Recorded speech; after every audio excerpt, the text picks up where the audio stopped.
Dash. Yeah, a lot of the talent have been talking about it behind your back in the studio. Yeah, I believe that. Has not been kind words. Not good. Comparisons to things that I will not even talk about right now. I'm sure you're. That's all right. Pyrion already clarified that on broadcast. That's true. He did say it directly on broadcast, which was shocking to say the least. But that's the beauty of Pyrion Flax, and the beauty of this Purge is that this is kind of the appetizer, right? Because Wildcard versus TSM, it's for a literal $1,000 difference between salaries. So this series doesn't matter that much. But in terms of pride, I'm sure both teams are going to want to be winning this series. So not worried about that. But it's still an appetizer for what's to come, which is EG Quincy Crew. And that is going to be super hype. Yeah, and either way, I think ultimately this series is going to benefit Wildcard Gaming the most. This is scrim practice for TI qualifiers against a top team, one of the best in the world. So I think this is overall just going to be great practice for them. And TSM, just a little opportunity to get their confidence back up. Not that they need it that bad right now or anything, but we'll see how the matchup works out, though. They are going for, like they pointed out on panel, basically an aggressive play style against Alk, which I think is a good option, because normally when you play against an Alk, you need to try to out-carry him, which is very difficult to do. Or what you can do is get aggressive on the map and out-pressure him. Like Mira pointed out, Enchantress rotating mid, taking the tower with Leshrac, that's a great opportunity to then get on the enemy side of the map and just constantly gank and kill Alchemist wherever he's playing. So if they can't slow down that push, it's going to be hard for Wildcard Gaming to continue to farm the Alchemist at full speed. And usually what happens is you end up getting out-farmed or equal with farm, and then your Alk doesn't look nearly as good. So it's looking decent for TSM, but hey, if Wildcard Gaming can hold all this off, it'd be really solid for them. They can get out-farmed with Esk's Alchemist and set some really nice tempo with the Zeus, who's going to give good vision and make their good teamfight heroes really effective. Yeah, they have, I mean, we have very interesting heroes being picked. I mean, this is a position 1 Kunkka. We don't get to see Mirana as often in these, but I was actually hoping for the core Mirana, which is even rarer than any type of Mirana right now, but sadly, yeah, that one has looked quite bad, especially after they changed the shard to not even be related to the right click anymore. Feels like they've abandoned the hope that Mirana could be a carry in the future. Yeah, instead, it's tough. The shard right now is just the mount vomiting on people, I believe, right? Is that pretty accurate? Yeah, I don't know exactly what comes out, but it does do damage. But yeah, it's hard to make Mirana core a viable thing because she's ultimately just a support at heart. The arrow is so powerful, right? If you layer that onto somebody else, you get this monster disable that almost always produces kills. If you're a core, you're usually the guy standing in the creep wave or spending time farming. You're not necessarily in the right place at the right time to land those arrows, and that can really mean that your hero's impact is not quite the same. So, just the way things are, unfortunately. Sad. I mean, we also thought that Marcy and Dawnbreaker would be cores, and they've been support a lot of the time. Dawnbreaker has made a nice recovery to core, though. Yeah, you have to say. Once people started going the Deso build, yeah, it's definitely a lot more popular. So indeed. All right, Esk in the mid lane going for double bracer. No bottle for him. Bottle on Bryle's side. Last hits are pretty even, but 7 denies for Leshrac, so he's doing slightly better. So overall, pretty good there. Moon Meander getting bullied by Sam a little bit. This could be a kill. Yep, he's going to pop his Fairy Fire. The Arctic Burn is going to run out, so one more right click will do, but Sammy Boy, he is a little bit faster here, but of course he is playing Zeus, so he actually misses, but the Thunderbolt is enough. So first blood, so we have Sammy Boy and Wildcard Gaming. Nice to start the match off with some toxicity, of course. I outplayed you, haha. But Zeus is going to be really effective, like they talked about. Very good to use your ulti to start the team fight, because you spot your opponents, you break their blink daggers, and then they're going to be able to utilize their Mirana combos, their tiny combos, their X combos. That's like the cool things about their draft. So getting vision advantage at the start of the fight is a great way to bring it to your opponents. Once BKBs come out, it's going to change a little bit here. Divine Llama getting beat up. Yeah, but the arrow coming in, which is set up by that Avalanche. A lot of damage to Dubu playing the Enchantress, which is basically the only hero he plays these days, and he is going to drop. So Divine Llama gets credit for that, which means Tomato's in a 1v2 situation. He should be fine to walk away as he actually puts the boots back into his inventory now. But in that mid lane, we can see the CS between the two. The Alk, like you talked about, played by Esk, is 19-2, and Bryle sitting on 21-10. Of course, a lot of harassment towards Esk, which I mean, I assume that there, as Moonmeander might take a tumble here. No, looks like he'll just barely get out. But what do you think of of Leshrac versus Alchemist. Not a very common matchup either in the mid lane. I mean, in the mid lane, they're both going to farm a lot. Esk is regenning a lot with his Bracer, and once he hits 6, it'll be fine. But the hard thing is that he can't fight an Acid Spray, so I'll kind of just like Acid Sprays and runs away and goes hit small camp. But in terms of tempo, Lesh is really, really good against the Alchemist because he's a great hero for taking towers. He's a spell casting sort of carry frontliner type of mid, so he can basically get shit happening on the once he gets a couple levels. Sam actually going to survive with that really nice torrent by Eve's. Really good utilization there. But yeah, so laning stage may be a bit of a wash, but once Lesh gets starts killing towers and pressuring the map, the Alk has to be careful because it's going to be a while until he finishes his Radiance, and now that Lesh is 6, he's ready to run at the Elk if he has the opportunity. All right, I don't have an answer to this question, but I just want your guess, okay? What percentage, so out of all the games Dubu has played in competitive, what do you think the percentage of times he has played Enchantress? So hold that thought. Split Earth, the Diabolic Edict, and the Pulse Nova coming out, and that is enough damage to take out Esk. Although Bryle taking a lot of damage from this tower, but he's going to be A-okay as the rotation came in the form of Sammy Boy. As he's going to get very least some solo XP here. He does pull the creep wave past the tower, which is really, really important here. And there's the creep finally coming for Dubu. Percentage he's played Enchantress, I don't know, I'll say 25% max. Max? Really? I mean, out of all time? Is that what you said, or recently? Let's say the past year. 25%, I'll stick with it. Okay, there's no way that's true. There's no way that's true. I've seen him play a lot of other heroes. I'm not saying he doesn't play other heroes, but the amount that he plays Enchantress is absurd. It's got to be like, I'm going to say 40% almost. That's an absurd number. Yeah, wow. It is absurd. No self-respect to actually play different heroes. I mean, I don't understand people that spam the same heroes every day anyway. Oh, yeah. It's so weird. I'm with you there. But hey, if you're a pro player and you're winning $200 per series, then you spam the hero, okay? That's true. Esk, he now has the Chemical Rage. You can see Bryle with that Diabolic Edict. That is a lot of damage to the tower. They're going to have to fort it. They'll keep it alive for the time being. But this is what you were talking about, the high tempo from the Leshrac.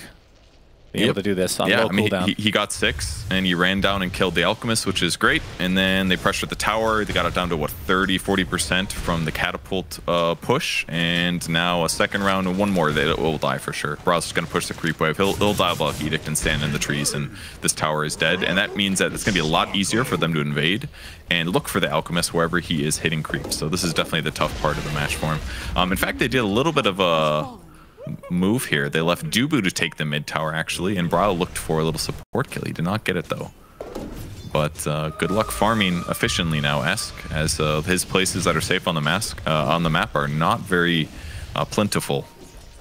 Should I say juicy? Not very juicy places. Thank you. Thank you for remembering that. I asked you this question yesterday, and I literally don't remember what team it was about, but I'm going to ask the same question because I know it wasn't TSM. I think it must have been Game and Gladiators. Yeah, for sure. As hold that thought, Purge. Very important conversation to come. Moon Meander, he is getting stun locked to a very high degree.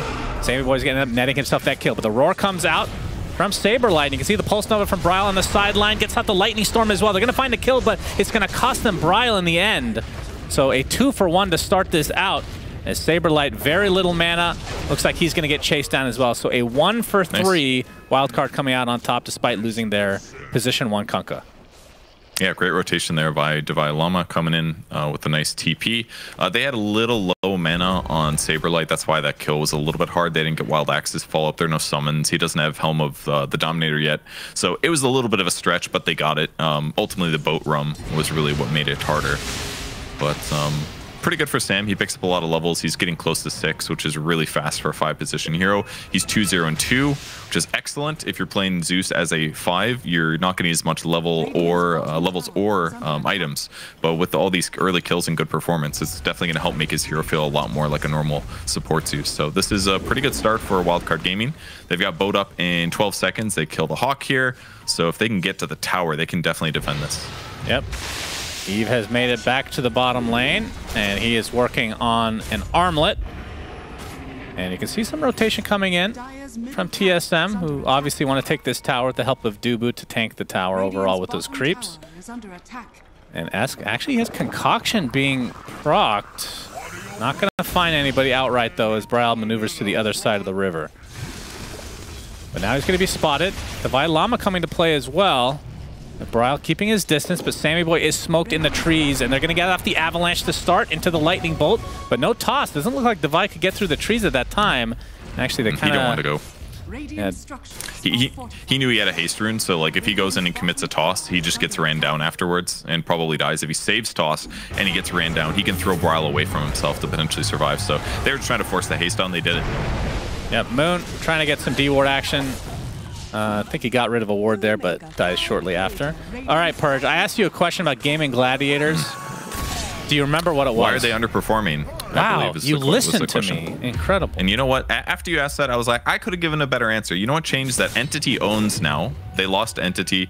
They underperformed a little bit against Liquid, and the other team they lost to was Secret in a 1-2. So shit's hard in Eastern and Western Europe this season. Entity has a chance to go to the majors. So that's basically why they're looking a little rough. We don't really have the same excuses for TSM other than Nouns has played really, really solid against them. So. All right, so you're saying it's user error then, as Dubu. I did not say that. I said the competition is harder. No, that's true. I mean, Nouns being better. I mean, that's not going to excuse a 3-3 record right now. Let's be real. You see, the arrow actually does connect onto Bryle. Torrent follow up as well. The Moonlight Shadow has already been popped, and Bryle gets off the Diabolic. It looks like that's going to break things up, as nobody really wants to fully commit. Yeah, it's hard. They're not going to kill him. I mean, he's got the nice hood picked up on Bryle. He recognized what the danger is. He's definitely a little vulnerable to these rotations, and especially against a Zeus, having more magic resistance is going to help a lot. But Moon Meander just getting kind of crushed on the map here. Team's definitely prioritizing Wyvern a lot lately in picks, but against the Zeus, it didn't work out so well, and now he's getting solo killed by other lanes. Oh my, the roar into really the Hurricane, into the split Earth! We need a replay of that. Great play. They didn't really need it, but it was cool looking. Like a wind. It was a wind attack into a wind attack. That's right. He screamed at him, and then the bird screamed at him or something. The bird flapped his wings. I don't know. I don't think the bird screams. They squawk, though, if that's what you mean. Here we go. Okay, that is definitely not the replay. Wow. Someone killed those creeps. What the hell? Can we get a replay of that failed replay by any chance? I'd really enjoy that one. As this game was a very good one. Quite even. Devi about 1,000 away from getting his Blink Dagger, and Esk obviously on the Alchemist, which we'll be talking about itemization on him. He's going for that good old range. Here we go. No sound, though. Interesting. We lost the sound during the replay. That's okay. The visual is the most important aspect. The wind was so powerful that all other noises, actually it was the shout, the primal roar actually broke our eardrums, and that's why we can't hear. That's true. Very normal stuff. It's just like the global silence, except it should only be for the target that you shouted at. They're just scared and very shameful because they couldn't stand up to the guy shouting at them. That's like a Jenkins type thing. Yeah, it's been a good game for Esk so far. He did get killed that one time, but ever since then, his team's done a great job repelling the TSM movements in their jungle. They haven't been successful with those, and as a result, they haven't been able to move that into other pressure or objectives. So far, I got to say, Wildcard Gaming is playing really solid. Did you see this Ember item build? Yeah, it's on screen right now. The Mage Slayer Rush. I was thinking about this item the other day. A lot of people buy, they get their Falcon Blades, they get their Echo Sabers for their mana regen hybrid stuff. This shit gives you 2 mana regen per second and 10 int, so it's actually a 2.5 mana per second item. It's pretty inexpensive for what it gives you. 2,400 gold. It's kind of a cool early item here, I gotta say. We'll definitely talk about that in just a little bit, but we have to watch Sammy Boy die first. Okay, now that that's over, we can talk. No, Bryle getting brought back with that X into the boat. And you can see the buyback comes out from Sammy Boy, who pops the ult. And Dubla is the one that gets crushed here, so kind of tanking the fight there in order to save Bryle. So it ends up being a 2-for-1 with the buyback on Sammy Boy. So with TSM getting the better of that exchange. Yeah, and he went all the way for an Eternal Shroud on Leshrac too, so he's already got he got the extra magic resistance, goes up from 18 to 25, which is very helpful, and he gets 20 spell lifesteal. So in these moments where he gets gone on like this, it's a great item to keep him alive. He's going to be abnormally tanky, and if Tomato gets in there and does the Sleight of Fist that catches like 2 or 3 important heroes, tiny Kunkka, Zeus, and reduces their spell damage by 35%. That's a huge increase in survivability for Bryle. So it's really cool to see how their items are coming together here. As Dubu is going to go into the triangle, and smoke is popped. As we're going to see Tomato trying to chase out the Mirana, but this is going to be a tough catch if he has more leaps to work with. That's the last one, though. Slide a fist into the Remnant, and yeah, they're not going to go for it. Good attempt, but Mirana will live. It's kind of a fun one. The old, I'm going to jump to it, but not actually finish my place there. Does some good damage on Alex. That's going to probably force him back to heal. I don't know if he wants to use his last Earn charge here just to get healed to half HP. So this is some really good pressure by TSM. Yep, Eve is going to find Saberlight, and now that Esk has come to play, will likely lead to a kill, and he will actually get credit for that, and should be able to pick up his Radiance in just a moment. So yeah, let's briefly talk about the Mage Slayer, because like you said, the 35% spell damage reduction applied to heroes like Zeus. I mean, literally all of them, right? But my question, does that work on Radiance, against Radiance? He got arrowed. Yep, arrow in the river, into the Avalanche. He does have time to get up the Sleight of Fist and the Flame Guard, and he's going to try to turn this around to Alex instead, but looks like he will die before that. So the tree toss from Devi.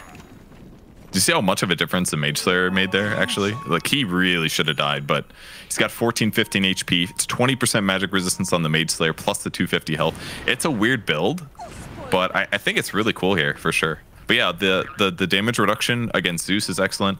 That's something that's definitely underappreciated. Did you see that Reddit post today? Someone who made a chart of, like, the win rate differences from shards? No. It's probably a bad time to start this conversation. You can start at any time you like, Purge. Okay, you know who was unexpectedly high for people that don't understand mechanics is anti-mages. Anti-mages is pretty sick. You know what his does? It lowers the spell damage that enemies do near anti-mage. Let me just check that out. You sound really interested. Yeah, very. It's 30% damage reduction if he's close to somebody. It might be the most boring shard in the entire game, but it doesn't mean it's bad. But if you blink into like the enemy squad and now Zeus is just doing 30% less damage, I mean, it's the same as what the Wraith Pact does. Wraith Pact was lauded as like the most incredible item at the major for good reason, and this is what this kind of damage reduction is really big. It's like Bristleback almost. It's like the difference of his passive working. What about Anti-Mage with Wraith Pact and Shard? That sounds really fun. And a Mage Slayer on top of that. Unkillable. Devi Llama getting caught out. Tomato looking to see if more reinforcements are going to come back, as the boat actually is going to hit. Good arrow. And the arrow slows them down just a little bit, and the Avalanche as well. My goodness, Wildcard on the run. But not much expended to actually get away, so well done from them. Yeah, I mean, a little expensive for TSM, certainly. They'd use Fire Remnants to catch up, and Tomato's downside with his build right now is that he has to use Remnants to chase. He doesn't have Phase Boots, doesn't have Boots of Travel, and he wants to finish his Spirit Vessel first. We're going to see the roar. Split Earth to follow. There's no Chemical Rage yet. He pops it and then dies right after. A nice kill from TSM as Esk. I mean, he does have the Radiance. And looks like he's going to be going for the BKB so he can actually fight. Won't have to run it. I mean, that would have been a kill regardless, though. Didn't really have time to do much. Yeah, really nice that Bryle TP'd so early. Saberlight anticipates that setup, gets it, and yeah, they follow up the kill. So, Lesh still very tanky with his Sanj, going to finish his Kaya next to solve some of his mana problems, increase his damage. The more damage he does, the more spell lifesteal he gets, of course, so it's just a really, really good itemization. And he gets extra spell lifesteal from the Kaya, of course, so that's going to pump him up to a pretty good level. I think close to like 25% or something. It's 30% more, so 26% spell lifesteal with the Eternal Shroud. So that's going to be really good when he gets into the thick of things. I love seeing Eternal Shroud. Not the most common pickup these days. Feels like it's very hero dependent. Yeah. Obviously for Lesh, it's very, very good. I'm about 50-50 on it. Like, sometimes it's really good. I think this is an excellent game forward. Lots of magic burst damage. His allies are going to back him up and reduce enemy damage. Those things coincide really well. And Lesh just does so much AoE damage that you're going to get the, you're going to get the spell lifesteal. But sometimes on heroes like Pudge, it can feel kind of not good. How dare you? From my perspective. Pudge is great. I gotta say, Centaur is great. Any self-damage Purge, okay? You need that extra mana on Centaur. Very important. You can get that a lot cheaper on a lot of other heroes. I mean, did you watch the Miracle Pudge game this morning? No. Game by Hood. Didn't give a shit. He had an eye. I mean, that is the thing, though. Like, for Leshrac, BKB is pretty crucial as well, right? So is he going to have to go for that eventually anyway? Yeah. Kind of depends. You definitely can. And against this lineup, it might be a good thing to consider. Yules would also kind of cover him. I think the scariest thing he has to worry about is like X combos into arrow, basically. But you can protect against that with either Yules or the or ally force staffs or BKB. So it just kind of depends. So obviously we didn't talk about it, but they did get the Aegis Purge. In case you didn't realize, Braille has the Aegis for 4 minutes and 20 seconds. Very important time there. And of course, it is on a hero that is, I mean, maybe at this stage of the game, there might not be a better. I think it's better than Stormsphere even in his prime because he can push towers. Like, he's an actual high ground hero with such a low cooldown ability like this Diabolic. Because you can see it used there to full effect. Glyph's on cooldown for 2.5 minutes here. Like, they might not force the high ground stuff because they do need to get pickoffs. Otherwise, they could kind of like, they might like chip the high ground, maybe 2 or 3 wildcard heroes rotate back. It's better for them if they like continue pressuring while occasionally forcing wildcard to move around. If they all just stick top, it'd be really detrimental to them staying even in net worth here. Alex cutting creep waves top a little bit. Yep, and here comes the Diabolic again. And actually, it looks like Sammy Boy is going to get caught in the crossfire of Braille. And with this juicy ancient granite golem beating this tower to death, Searing Chains is there into the split earth, but I think they're just going to let the ancient granite golem finish this off and try to find the pickoff onto the Ember Spirit, but they just don't have enough lockdown right now. Yeah, so TSM not the best toss back target. TSM just getting every tower that they want right now, and still at 3 minutes, they can go for the bottom tier 2, which the creeps have already pushed in with a siege creep. So this is we're watching the replay onto Sammy Boy dying. Production does not like Sammy Boy, apparently. It's a great counter against Zeus, right? You Searing Chains him and he can't use his jump. Yeah. It's a really easy way to counter the support. Yep, the tower's already dead, but we're going to have a good old-fashioned team fight. They find a nice Avatos arrow onto Saberlight. So Eve gets credit for that, and this is a 5v4 situation now that Sammy Boy has respawned. Esk, by respawning in 3 seconds, of course. Curse. Concoction to follow as well. Perfect curse. Yep. And they're going to try to go in on this. That's a lot of damage being applied to Esk. He's not going to be able to regen through it. Still 5 seconds left on his ultimate. Is Braille not really scared of dying because of this Aegis. In fact, he's out of mana completely, so he's going to be refreshed beautifully. Eve resigned to his death, and he is dead for 45 seconds as TSM getting everything that they want now. And now that Braille is full and healthy, they can continue to push if they really want, or they can just retake map control. Yeah, this is going really good. Moon Meander has a Witchblade. Okay. Interesting. I don't think it's bad. I don't think it's bad this game at all. It's going to give them another nice timing. He's basically has more damage right now, which isn't terrible. More slow against all these tanky melee heroes is a great thing. I'm into it. He's going to build Ags as well. He's 0-4. Yeah. He's building like a carry now. What is this? All right, what else do you think you should buy, though? Normally, I mean, he's a 4, keep in mind, not a 5. A lot of the ones you see are 5s. The catch on Zeus top. True. Sammy Boy is dead. I mean, okay, I'll just say this. I can't say it for certain, but I'm pretty confident. If this game, if this series meant more, he would not be buying these items. I mean, you might say, like, oh, he should buy a Blinker. If the game is more like going late game focus, Blink would make more sense, for example, because then he'd have a better chance to, like, land ultis and stuff like that. Or you could go, like, Aether Lens for extra cast range to land your Cold Embraces or Winter's Curses easier. But, I mean, they're trying to, like, tempo dumpster their opponents right now, right? So him having more impact in terms of damage is really needed, especially because their support duo is what, Wyvern and Enchantress. Damage has to come from somewhere, and they have an offlane Beastmaster, right? Like, adding more damage to the equation is not going to be a bad thing, I don't think. Good attempt there for Divide. It's a little bit weird, but let's go for it. I mean, the thing we haven't really mentioned is TSM obviously dominating the map, 5k advantage, and it's against an Alchemist, so it's probably like a 10k advantage right now. Looking very good, as you can see the Beastmaster Shard being used to full effect as Eve getting pounded by Moon Meander. Look at this. Oh my god, is he gonna die? They're not even committing anything to get this kill. This is all from super long range. That Witchblade, wow. The amount of slow that it applied was very high. 4 seconds of 25%, plus the Arctic Burn, plus the Fey Grenade. Oh. Hey, I didn't say this was a bad build. I said it's a greedy build. But they're up by so much, it doesn't really matter what he buys. That was nice. Yeah, again, there are a lot of tanky, slow strength melee heroes, if he doesn't get tossed back, he's having a great time. He plays trees, he gets attacked from far away with Arctic Burn. He's going to get caught by the concoction into the arrow. BKB popped by Esk already, now focusing on the Bryle. And the BKB about to end on Esk. He has to be careful with this magic damage coming out from Bryle, but you can see the Avalanche getting clipped onto only one hero, and that's Dubu, so you can see the Lesh just doing absolute work, but the double kill comes out for Saberlight as the rest of Wildcard now on the run. And the creeps, well, it is a zoo strat for TSM. Sammy Boy dying to a Hawk, basically. We'll just count that as the Hawk kill. He will always be remembered for that dive bomb, the suicide Hawk. And now into the Arcane Rune on Leshrac as well. So that means he's ready to fight another 30 seconds with BKB. Barely lost much mana in that engagement too.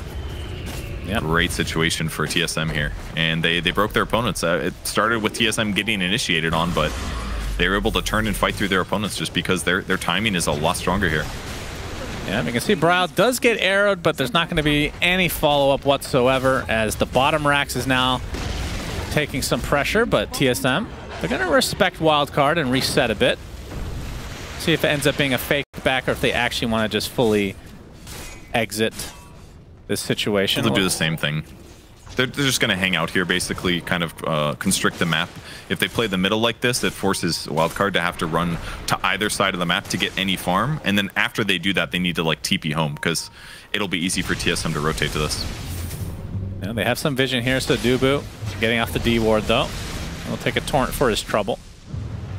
12k lead for TSM. Roche, we won't know Purge for another minute, 10 seconds, okay? That is true. Don't get excited by that number down there. Or no, I just, see the color? I know now. Oh, okay. I'm so good at this Dota thing. Oh, okay. Yeah. I just know the mechanics Big so expert. well. Yeah. Yeah, that's impressive. It's really good that you learned so much. Thank you. It's only taken me 15 years. Yeah. Lesh is so tanky right now. He's got Nether Shawl, Plate Mail, plus the Eternal Shroud. He's resisting over 50% of any of the damage he's taking here. This makes the game hard. And I think the other crucial thing that's kind of hurting Wildcard is the two things they had going for them is like a late game Alchemist, who can farm really well. And the other thing was this like Zeus setup to kill thing. See if they get Tomato Bottom. Nope, they do not. So if you're actually playing like a normal game of Dota, it's like map is 50-50 approximately. You can abuse Zeus to get vision. There's Roche. Roche is up. It just respawned. That's the new model for Roche. As Roar is applied, the BKB was already there, so he's going to get a ton of damage here, but that's mostly from the BKB. Now the curse comes out. Man, so much control onto this Alchemist. Even with all this regen, it's just not going to stand a chance. Bolt comes in, more damage mitigation, so Esk is still technically alive, but the Pulse Nova slowly taking him out. He looks like he's going to survive for now. He has the concoction. Can go for the Lesh, who's gone very deep into this base, so Bryle is dead. And somehow Esk will survive. Quick fingers on that BKB, ends up saving his life. When the Rum hangover actually, or the Rum was a big deal there. Made his death come so late. Yep, and Moon Meandered with that Aghanim Scepter now. Arctic Burn is so annoying to deal with. Of course, they don't have to stop pushing. I mean, obviously they don't have Lesh, but they got the big Granite Golem. That's their heart and soul. The Hawk ends up suiciding on the Eve. They're going to try to reset, though, as the Avalanche toss from Devi comes out. Buyback onto several heroes now for Wildcard Gaming, as this might be an attempted last stand. The Tiny dies. Eve dies next. And TSM, even without their mid Lesh, who feels like he's doing so much work this game, still look to be on another level. I mean, the damage potential that Moon's doing is huge. Yep, that's a lot of percentage-based damage, and Esk is super dead. Spirit Vessel is such a ridiculous item, as GGs are called. So TSM win this. Is this a Rampage? Oh, he doesn't get the Rampage. Very sad for Tomato. Probably the only sad thing that he'll experience in this game is they shellacked Wildcard pretty hard. Yeah, it was really cool, though. Interesting item is